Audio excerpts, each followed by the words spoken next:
All right. Okay, where are we at here? Okay, what's up, Christian? Hey, Steve. All right, so I just wanted to why don't you introduce yourself first of all? Yeah, thanks for having me. It's Christian Babcock, local loan officer and branch manager. I manage a branch and also originate in White Plains. I manage 10 other loan officers along with myself. Been in the business for almost 20 years. I'm happy to be working with you. Well, that sounds good. I appreciate your time. So you could say that you have a little bit of experience doing loans, huh? Yeah. Been around a while. Yep. Yeah, so I know it's kind of last minute, but I really wanted to talk about this topic. I had a client today that was telling me that they locked in their rate and they didn't tell me about it, and they're in jeopardy. And then they came back with some title issues, and now they're in jeopardy of possibly not their rate essentially expiring. So I kind of just wanted to post this and talk to you a little bit, so that way my friends, family, customers can kind of get a little bit more insight into like rate locks.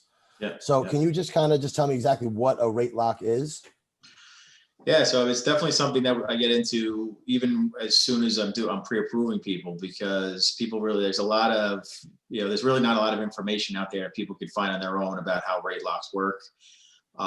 Rates are locked and they're usually tied to the actual property itself. So when somebody signs a contract, they start their mortgage application, they can lock in, the rate that soon, once they start.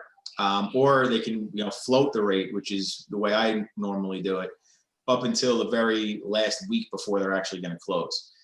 In New York is very different than other states, because in New York, contracts don't have defined closing dates that everybody has to follow, like in New Jersey or Connecticut or Florida, or any of the other states. So because of that reason, and because some of the properties that we see in the city in Westchester, do end up having some title issues and having, permits and things like that. If you lock in your interest rate too soon, it's exactly what's basically happening to your client, that it's going to expire. Really, the longest rate lock that I've seen from, in a bank is 120 days. But, typically those rate locks are higher than a standard 60-day rate lock or a 30 or even a 15-day rate lock. The shorter term, essentially the shorter we actually lock the rate, the better the rate gets. So, in 30-day rate lock, it's usually about 1/8% better rate than a 60-day rate lock. A 15-day rate lock, which is really, somebody who's bringing it right to the very end, can even be 1/8 better than that. So, we do try to obviously get the best rates for our clients. And when the market is, continuously going down like it is now, floating the rate is a good option. But essentially, once you lock in your rate, that rate has a defined date that you have to close by. So if you lock it for 60 days, you have to close in 60 days.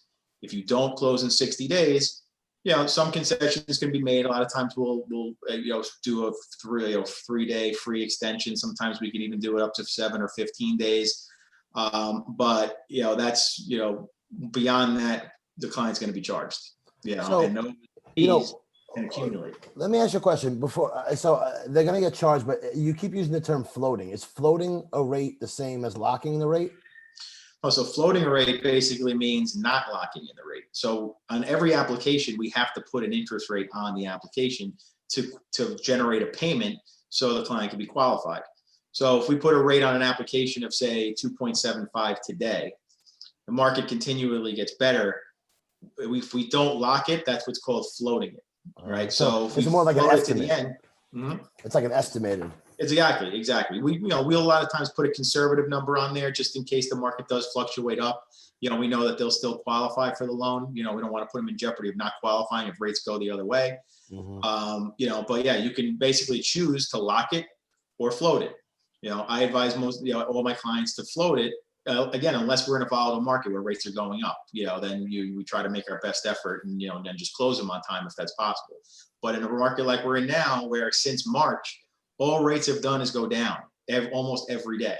In March, beginning of March, we were in a mid to high 3 environment. Now we're in a mid to high 2 environment. So every single client that I floated rates for got a lower rate than where they started. Makes you look really good, right? Yeah, absolutely. Yeah, listen, you're the king when that happens. Obviously, not when it goes the other way.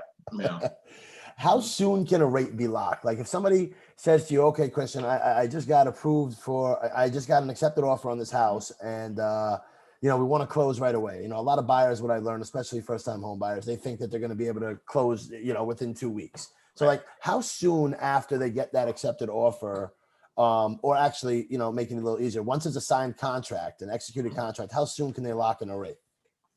They can literally lock it in that same day. The day that they start the application, that's when they could lock it if they choose to do so.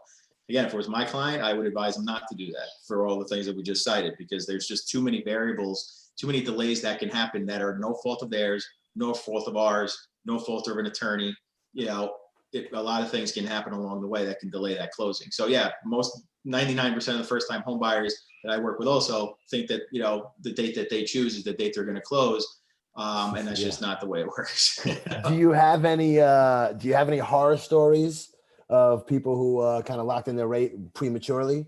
An example or something off the top of your head? Yeah. I mean, the ones that obviously don't take my advice. It happens, it's happened frequently. I mean, but to be honest with you, when I explain things the right way, most of my clients aren't in that case. It's very rare that I've got somebody that says like, look, I want to lock it in. I want to lock it in. But I won't tell the person that I won't. I educate them. I tell them what I think, and then I let them make their own decision. And most people, usually end up floating the rate for that reason. But again, if somebody's insistent, they're jittery about the market, they don't want to take any chances, they like the rate, they want to lock it, I'll lock it. Okay. All right, cool. So, that's pretty much about it. I think we kind of covered everything. Let me ask you real quick, pros and cons. So, pros of locking in a rate versus the cons of locking in a rate. I mean, the pros are you're protected from volatility. So if someone's happy with the rate and they want to lock it in, I advise people like, look, lock it in, don't look back. Hindsight's always 20/20. So if you're locked in at 2.5, the market goes down further. We do have stops in place. We do have float down options. We have renegotiations. If the market continues to drop, we can actually get somebody a better rate. They won't get the absolute floor rate, but they will get something better. So is that float down? So float down, yeah. It's a float down or renegotiation, or they're synonymous terms. So yeah, it means so they are protected if it goes up, and if it goes down, they could get a lower rate also. So there's pros to locking in. The cons are what you're describing. If you lock in too soon, and the seller's not ready, and again in New York, the seller could just say, I just don't want to do it. And in this time of year, it happens every December. We get sellers that want to stay in through the holidays, and especially now with COVID, you're going to see that more and more, because people aren't going anywhere for the holidays. So that's another reason to think that make sure, and I always tell people in New York, it's all about the communication. There's nothing in the contract that's locking anyone into a closing date. So if the seller's on board, if you have an empty house and the seller's in a rush, you're in a rush, great. We can perform, we can lock, we can close it. But title issue comes up, that's a different story. But but again, the pros are the protection of it not going up. The cons are you might not be able to take advantage of the absolute lowest rate you can get if the market continues to go down. Okay. So all right. So that kind of covers everything. So if somebody wanted to get in touch with you to talk about more about these locking your rate in and so on and so forth, how do they get in touch with you? Yeah, can we call my cell phone, 914-447-9691. You can text me there. You can call me there. You can email me at cbabcock@loandepot.com. Okay. Cool. You can also check out my website at loandepot.com/cbabcock. Find out more information about me, and you can even apply online. Sounds good, man. Christian, thank you for your time, man. I really appreciate it. Steve, it's my pleasure. Thank you, man. All right. Later.